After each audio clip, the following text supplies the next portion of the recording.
Hey. This is Individual Perspective Podcast. I am your host, Daris D, McKinney, and we are here for the second part of the President Donald J. Trump's 25th presidential inauguration, 2025 presidential inauguration ceremony, and this is his second term. And why am I covering this? Because I covered it on the day of and everything, but the YouTube, they kind of restrict me from carrying C-SPAN's stream, and it's just ridiculous. But anyway, I wanted to make sure when someone looks back at my podcasting for the last or in the coming 10 to 20 years that we did a reaction, and I did a reaction to how I felt about the presidential inauguration of Donald J. Trump for the second time. I've been pretty much here with Trump for the beginning, and it's like I've done so much over the last 6 years that it is highly overwhelming to ambassador a lot of my podcasting. I did 6 films, I'll say 7 to 10 that my name is credited to, but 6 films that are what I really worked hard, and they're mines, and they're actually films that I will be presenting this year. It has been a rough road, and in the endeavor of even accomplishing that, I even found out that you gotta either be all in or you'll fail constantly. And so I went into it being all in. So that's why I'm having the results that I have now, where I could present 6 films in 2025, pretty much the first quarter. That's what I'm planning on releasing from now until the end of maybe March or April. So I wanted to come online and make sure that I give my reaction to the actual ceremony and inauguration day. That's why it's part 2. Part 1 we already did, and that was the preamble leading into the inauguration day. But I want to kind of go through the festivities and all the different things that was subliminally and culturally happening during the inauguration. So that's why we're here to do this second part. But I do want to kind of take a moment to say that I fight for the people. You know, we have a level up culture, and that's good in giving more prosperity to people. But we do have to be realistic to the society that we live in. And what is that society? We need farmers. We need manufacturer workers. We need construction workers. We need road builders. We need railroad builders. We need infrastructure people to keep up with the infrastructure. We need the men that actually work with their hands. We need them, and those jobs range in a lifetime of doing like 20 to 30 years of work for those companies. You could range from $40,000 to maybe $120,000 a year that you might be able to kind of range. We're talking about that's managers, supervisors, road crews, all the way down to the working man, that it will range in there. And for us to make a culture that we say that you don't deserve a family, you don't deserve a wife that respects you, or a family that respects you. You don't deserve anything of respect from another human being if you don't make over $100,000. If you don't make $100,000 and up, you don't deserve to have a wife. You don't deserve to have a child. You don't deserve to elevate your existence. And that's the culture that we are putting our money behind. You got social media influencers and podcasters, and you have the actual people that listen to the podcasters and stuff elevate this mindset. And what would this world be if every person thought like that in America? It would be how America is right now. where we have the most degenerate, illogical, functioning society known to man.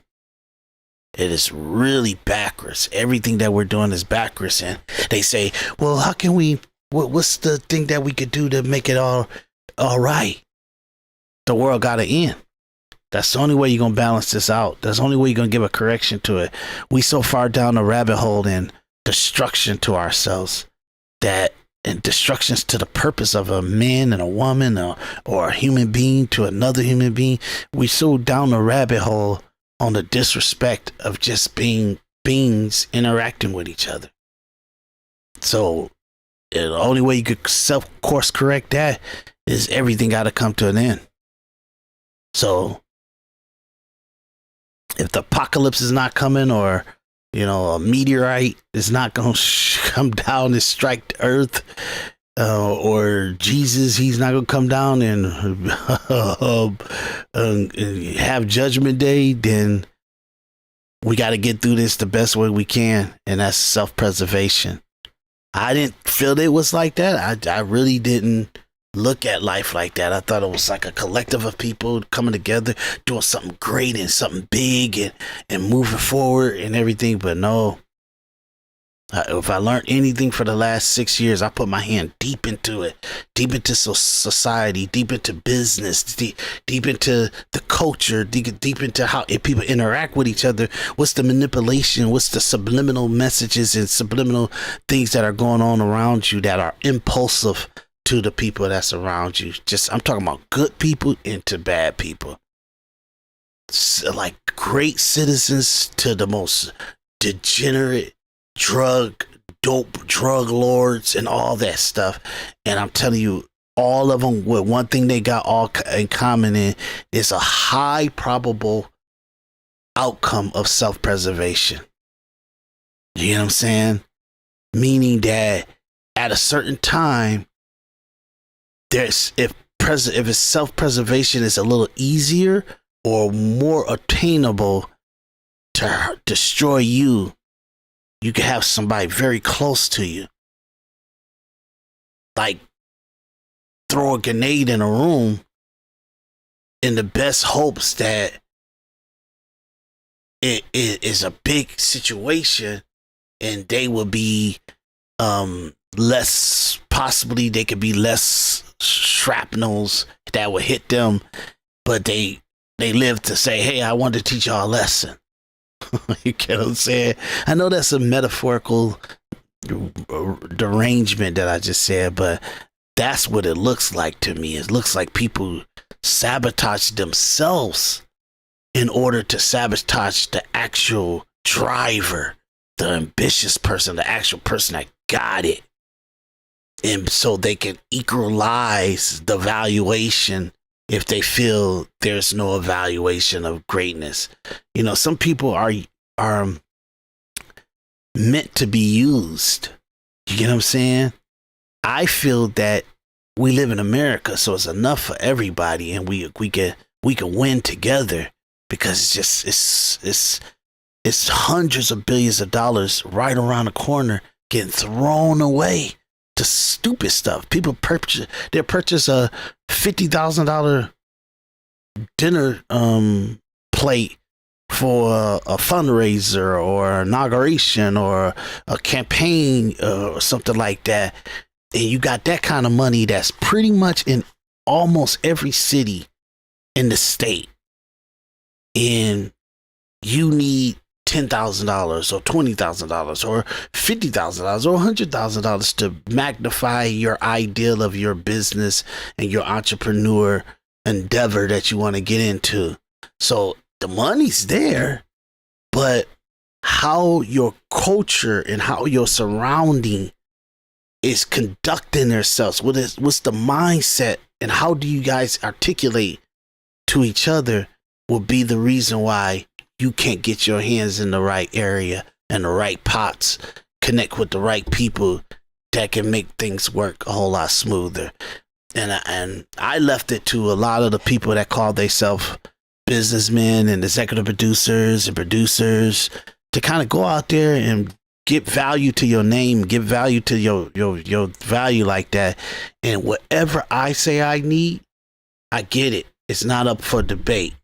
Why? Because if I got to make a film that will be attractive to somebody in Kentucky, somebody in Tennessee, somebody in Georgia, somebody in California, somebody in Austin, somebody in New York, somebody in New Jersey, somebody in Pennsylvania, somebody in Seattle, somebody in North Carolina. If I gotta make a movie or a presentation or story or imageries that will be attractive to a broad spectrum of people that can go over to India, that can go over to Johannesburg, that can go. If I gotta do that kind of work, I can't have me doing a multi-million-dollar endeavor, and if I somehow say, hey, I'm gonna do it for $2,000, $6,000, $15,000, $30,000, but I need you to be so good in your life and what you're doing that when you back me up, if I ever come to you for another 10 or another 20 or another 5 or another 2, I don't have no issues, because the margins are so tight on making a movie. The average movie costs $3 to $30 million. If you're able to make a movie for $2,000, $3,000, $15,000, $6,000, $30,000, if you're able to make one, and I'm talking about a good quality film, then your backers need to reinforce another 30, another 50, because that's the least they could do for a movie that has to have about $100 million in the first year to the next 3 years of accumulation of net profit.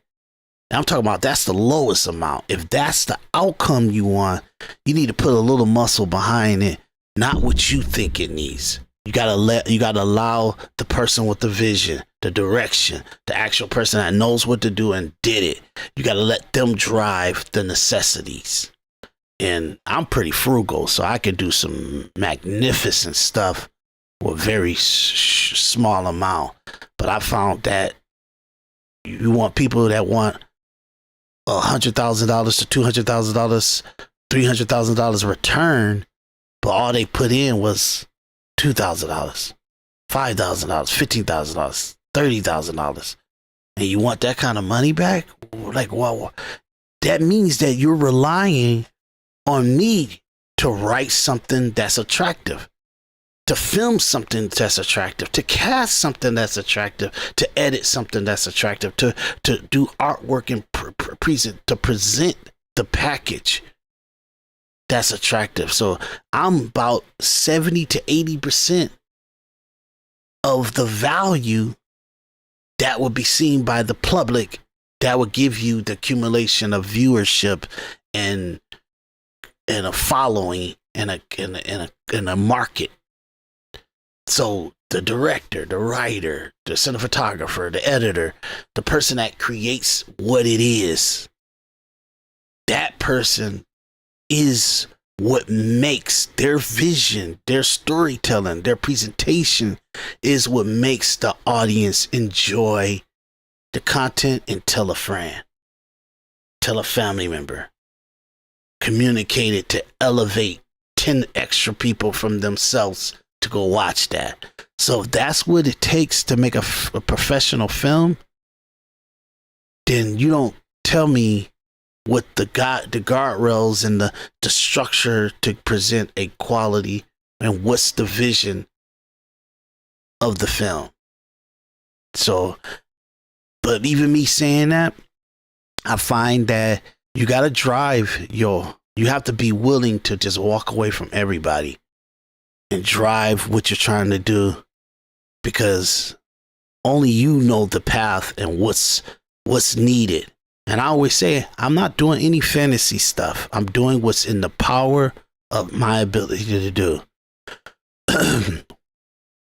What's in my ability for the software I have, the technology that I have. What can my camera do? What can my lights do? What can my contacts do? What can my situation? What can I actually accomplish? Let that be the housing, the foundation of the film. I'm not trying to go out of that.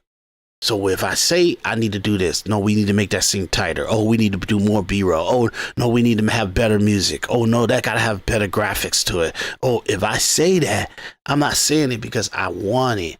I'm saying we know how to do that.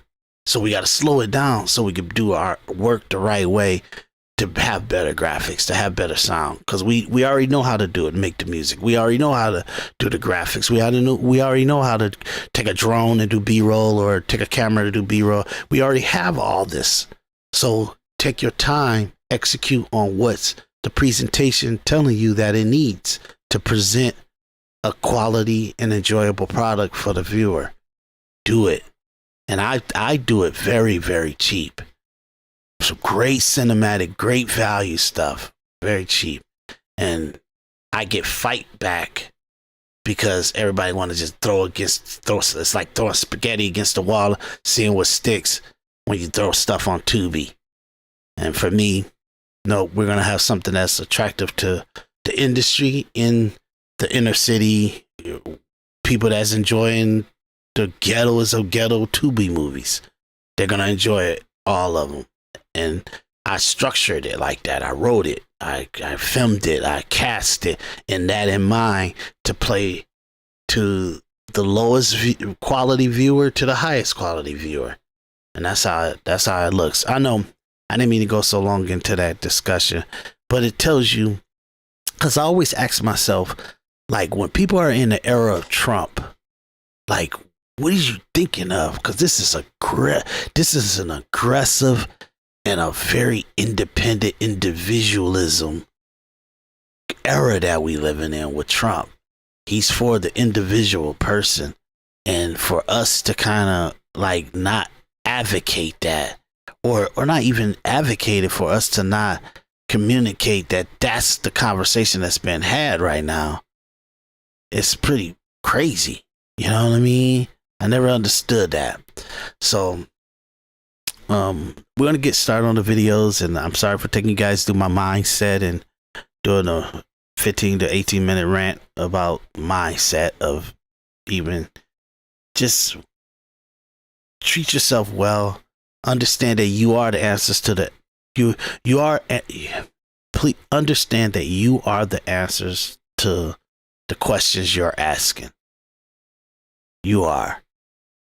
But our culture, our education, our community has been bred to make people second guess themselves. So let's see. Okay, we're going to start off. I think they enter into a church on the morning of the inauguration.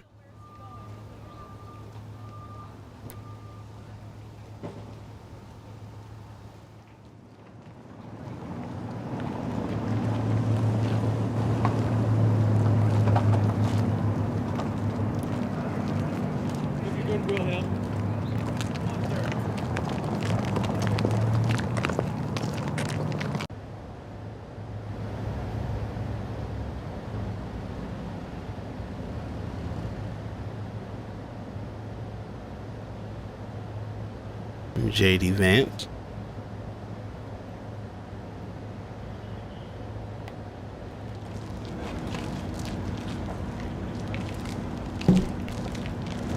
And Miss Vance Usha.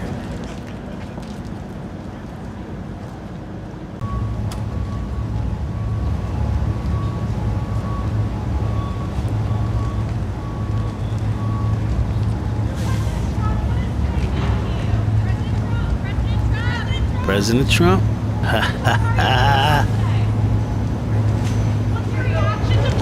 He's always communicating. The man talk. Yeah, you don't got to worry about Trump not communicating. Okay, it's Melania.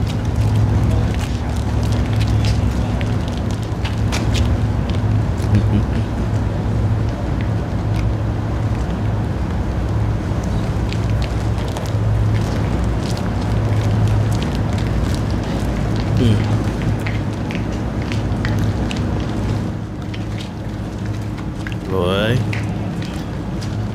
See, when you think about, I know what I'm about to say is pretty crazy, but when you think about Trump and his picking of wives and stuff like that, and who's going to be on his side and everything, he's always thinking of the bigger picture of representation in the ultimate, meaning that he's picking a wife on how would this person represent me or magnify me in the long run in any endeavor that I may take on. You get what I'm saying?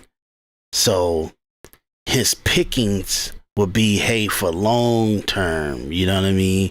You know, say, hey, no matter what's going on in my life right now, no matter what's going on in our lives, no matter how many kids you have, no matter what the situation you have, you need to be prepared for the long term. Because if you don't, I'm gonna, trade up. You get what I'm saying? I know that's aggressive, but he had the mindset of the end goal. You get what I'm saying? So, and then now you got to say, okay, was his thought process accurate or wasn't it?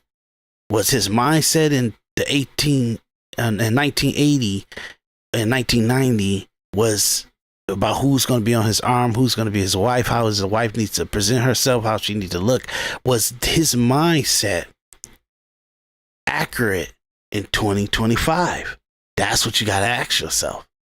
And now you fast forward to this, and who Melania represents him powerfully.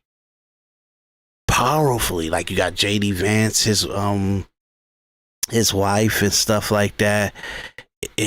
But his wife alongside Melania steals the highest peak. You know what I'm saying? You have Carrie Underwood singing at the inauguration, highest peak. Melania still. No matter what woman you put next to Melania or that comes up to there, she's in her 50s and Trump is in his 78. And does she represent him powerful in the magnification of America, like the best and the powerful and the greatest representation? And then you see that she does. She holds up. You get what I'm saying?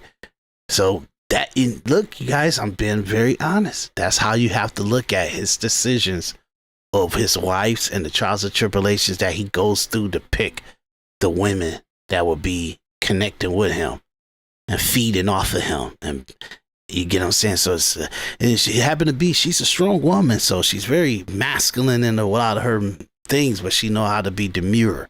She know how to not go too far and magnify herself too much over Trump because he's the ultimate.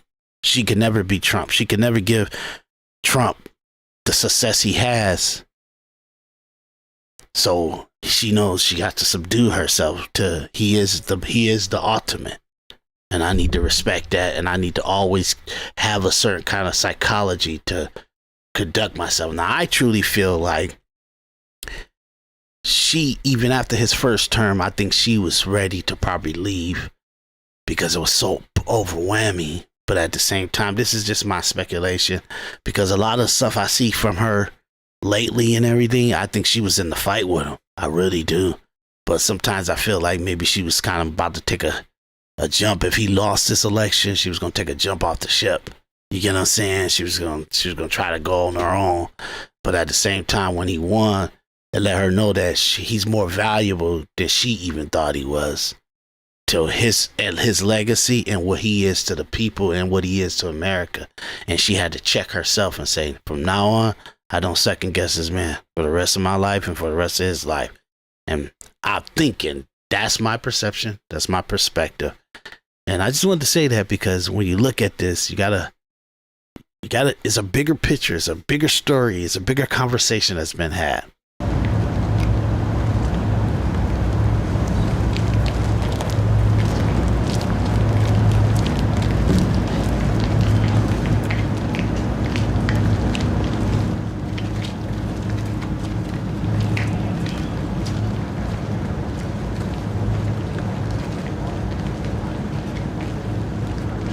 Okay, that's them entering into church.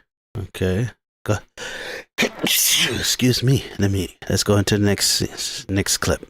We're live in Washington, and these are live pictures of President-elect Trump, Melania Trump, and the future first family as they make their short trip down from Blair House, where they spent the night right across the street from the White House, per tradition, to St. John's Church, also in the neighborhood there near the White House, where they will attend a church service as tradition has dictated for many, many years now. Wow. As we watch these live events unfold on a historic day, January 20th. Here in Washington, D.C. This actually was what happened before they came to the church, okay? Because this is a motorcade to follow them all the way through. So let's check it out. Live events unfold on a historic day, January 20th.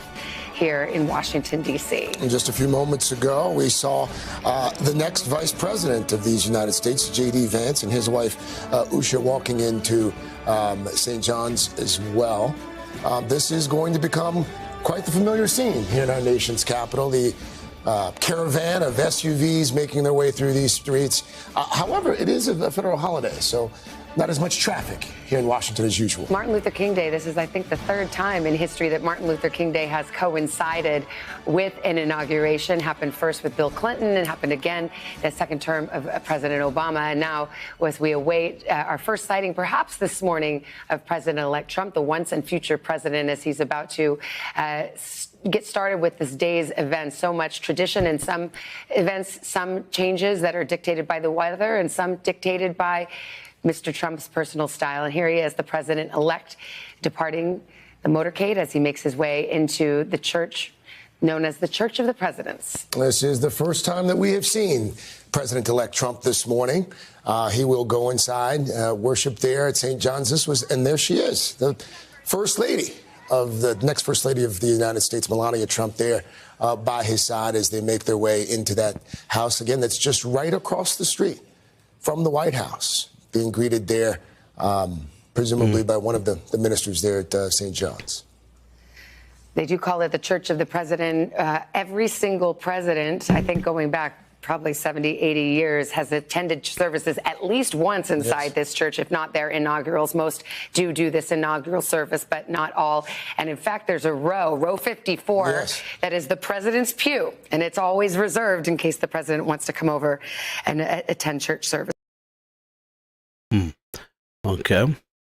It gives you an idea of the church thing, so let's move on. Within the last few minutes, President-elect Trump and the incoming First Lady Melania Trump wrapped up their morning service at St. John's Episcopal Church, located across Lafayette Park from the White House, just a short distance. There you see some photos from inside, also J.D. Vance as well. A longtime tradition for presidents-elect.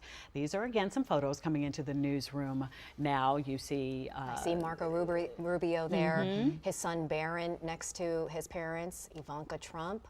So lots of family and friends gathered there. It's a great inside look at something that is a private service before the day's ceremonies get underway. Okay. Yes, powerful stuff, you know. So let's get to the nitty gritty of this stuff, okay? Religious leaders from a variety of faiths will take part in the inauguration ceremony today, including Reverend Lorenzo Sewell, a senior pastor at the 180 Church in Detroit. Yeah, he's from. And trust me, look, I'm from Detroit, and I'm in Detroit. This is where I'm in the suburbs of Detroit, but it's just Detroit surrounding areas. And I'm telling you, where he's from, Trump came into Detroit, went to his church, and had an actual round table panel with all the citizens in the community, talking about the different things that's going on in the inner city and stuff, and the help that they need and all that stuff. They came to his church. You get what I'm saying? And that was a year before things start getting really into the situation. So he stayed loyal. Trump stayed loyal to this man, and gave him a hell of a spot in the inauguration.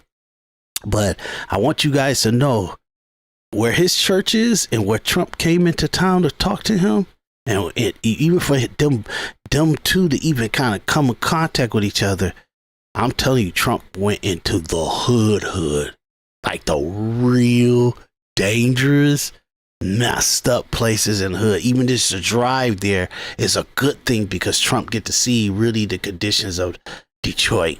You got a lot of podcasters, even some Detroit podcasters, that kind of act like downtown is Detroit. No, it's like a mask of Detroit, because you got the sports stuff, you got the different businesses and corporate stuff that's going on in the downtown area, and we grateful for all that. I'm not saying that's not grateful. And a lot of the people that's kind of coming in to live in there, they got money and they bringing a little wealth to the city and stuff like that. We are 100% celebratory of that.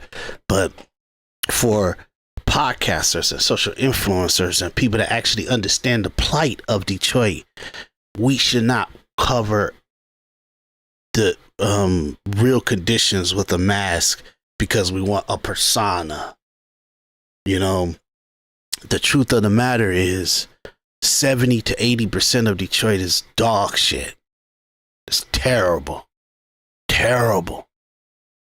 And people are in some terrible situations, and the switching that you got the government of Detroit evicting and put tax liens on people properties for like $2, $3 grand, $4 grand, and they know that they don't have it, and they'll put a lien on them, and they take their property for property taxes, and people lost their house for property tax of $3,000.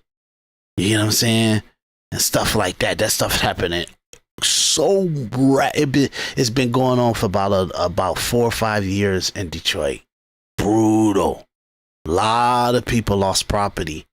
A lot of black people lost their house, lost their family homes, everything, because that tax leaning to trade the house over to, you know, the newcomers, or at least the elite. Because I always tell people, the sad part about it, Detroit falls into this, is the people they busting their butt, they doing the best they can, and then you get into these inflation situations and all this other stuff that goes on, and the pandemic, and to try to repair yourself because you lost a good 30-40% of your income because of the policies of COVID, with you can't come to work as so much. They can't have so many people at the job that certain people have to work a certain amount of hours. So it made it easy for companies to take everybody hours down to 30 hours and stuff like that. And that stuff started hurting people financially so much that they accumulated debt. You know what I'm saying? And that accumulation of debt, you start to have like the city vulture off of you. Not only the city, you got these new social influencers and podcasters and real estate investor moguls and stuff that was able to have a little residual cash flow from what they do in their life, that they're able to kind of go into the city. Black entrepreneurs, black elitists, black social influencers, black podcasters go into the city, and they take property and take value from black people to magnify their wealth, because the black person is down on their luck and they can't pick themselves back up at this moment. They will, because any strong person, you got to find a way to get yourself back up. But when you have your neighbors picking your bones, trying to eat off your weakness, yes, you lose a lot of black wealth and black prosperity. I think for the last 10 years, black people were kind of coming up. They kind of found a niche in the new capitalist business and the computer age business and stuff. And I think the COVID and I'm sorry, because I know we get flagged. The pandemic and different situations kind of took a lot of equity power from people that was up on the up mobility, that was leveling up. It took a lot of power away from them, and it put them back on their heels so much where if you had a neighbor or somebody that knew your secrets, that knew how weak you were, that they would just kind of push you to say, hey, you always been up, and if I can see you on your knees now, I want to see that. And that's how it was. That's how it is in the it's sad, man. So it's every man for themselves. It's a self-preservation. It's a level up culture, and in order to do that, you have to destroy other people. And I really didn't think our society was like that, but I got a wake up call in the last couple of years. I'm telling you, extremely in the last 9 months, I got a wake up call. And I'm like, oh man, everybody's so devious, so shady. You get what I'm saying? So it told me that I would be like destroyed, and what I was trying to do would be destroyed if I allowed one more day of conciliatory activity, a community. If I look at what I'm doing and what I'm trying to accomplish as I want to have a brotherhood, I want to have a community in it, I would destroy everything I worked so hard for. So I had to stop and find out a better way to protect it, a better way to ensure the goal and outcome that I'm looking for. And so I say that because he's in a hood, and by Trump even traveling with Secret Service and everybody to go to his church to have that, he had to see the real conditions of Detroit. He had to see the real conditions of Detroit. It's unavoidable. So this guy, that he even got him so close to him, praying over him, and at being a preacher and doing a benediction at his inauguration, powerful. About what you wanted to say? Well, we didn't necessarily agree about what we wanted to say, because prayer, it is spontaneous, but also prepared, right? So today is Martin Luther King's birthday. So I believe that Jesus would have me pray that his dream is fulfilled through our 47th president. I'm so excited to see our nation be able to live out the true meaning of its creed, that we hold these truths self-evident, that all men are created equal. Yeah, I wanted to ask you about that. If MLK Day was going to play a role at all in your remarks. Absolutely. I mean, it's his day that we celebrate his birthday. We know that our nation needs a time of unity. We know that our nation needs a time where we can be able to judge each other by the content of our character and not by the color of our skin. We know that our 47th president, he needs our prayers. He needs our intercession. He needs us as a nation to be one nation under God, indivisible, with unity and justice for all. President-elect Trump visited your church this summer, and after hearing you pray, Mr. Trump promised that if he won, you would pray at his inauguration. Tell us more about that day and about your preparation for this big moment. Jake, can you believe that a president would come to the hood? We're on the west side of Detroit. We're in a context that is challenged, but yet the president, he didn't come to have a rally. He could have came easily and talked about what he wanted to do. He came to listen. And when he listened, not only did he listen to the aspirations and the longings of our community, he listened to this preacher pray for him. It was unscripted. It was not something that we planned, but God planned it. And we prayed for him. And we prayed specifically that God would protect him. And we know about 30 days later, he received the millimeter miracle. And when he and I were talking intimately, he said, I want you to pray at the inauguration. Obviously, we didn't know then what we know now, that he is the president-elect, and he and his team reached out to me, and now I have the honor and the privilege of being able to pray over him and be able to proclaim a blessing over our nation.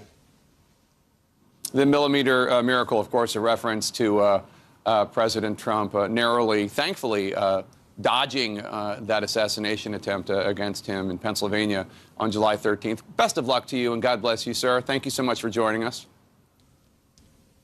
Thank you so much, Jake. God bless.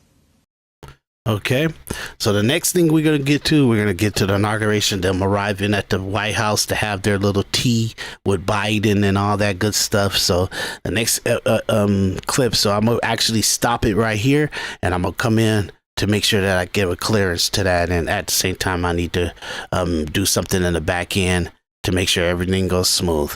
So, okay, guys, this is Individual Perspective Podcast, Donald Trump's 2025 presidential inauguration ceremony, and we're gonna break it up right here to kind of just take you into the morning where they have their tea at the White House and they're interacting with the president and the vice president and everybody like that, and the first ladies and the second ladies and all that. Well, I guess second gentleman and the first and Vince's wife and stuff, and then we're gonna go into the inauguration and everything like that. But I want to make sure that I break it up good enough so you guys can kind of get a good flow of it, and I don't have like these 3 hours episodes and stuff like that. So, okay, I'll see you guys in the next episode, and that'll be part 3 where we continue the ceremony, and I'll see you guys in a moment. My name is Daris D. McKinney. Please click like, follow, and subscribe. Please, you guys, you gotta do this for me. I need to push in the algorithm. Follow, like, and subscribe, okay? And I'll see you guys on the wrap up. Well, not wrap up, but we're gonna come in for the 3rd episode where we kind of go into the White House for the little tea before the inauguration, and we're gonna kind of, I'm trying to keep these episodes tight and everything, so you won't have to have 3 hours of episodes that you guys are looking at, because I'm starting to see that maybe my episodes are a little bit too long or something, but I'll be back and we'll be on to the part 3. And please like, subscribe, and follow, okay? This is Individual Perspective Podcast. I'm your host, Daris D. McKinney, and I'll see you in the next one.